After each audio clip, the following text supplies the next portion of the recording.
Hi friends, good morning. Please look at the next problem in time and work. Friends, problem is given in the description box. See friends, A can do 25% of the work in 7 days.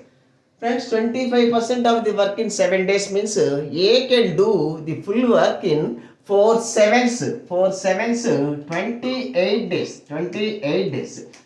In the same way, B can do 2 by 7 of the work in 12 days. 2 by 7 of the work in 12 days means B can complete the full work.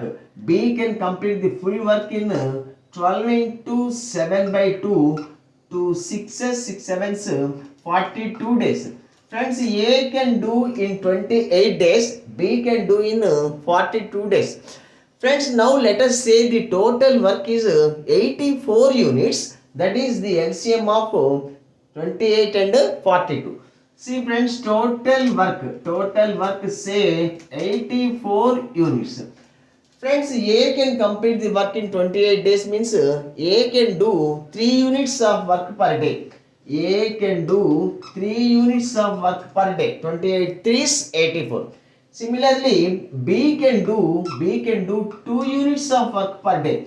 42 2s 84. So A plus B together can complete 5 units of work per day. Friends, A plus B together worked for 12 days. In 12 days, A plus B can complete 12 fives 60 units and the remaining work is 24 units.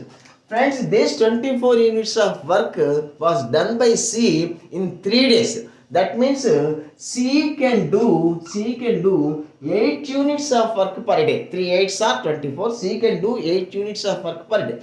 Here friends, now the question is in how many days C alone can complete the total work.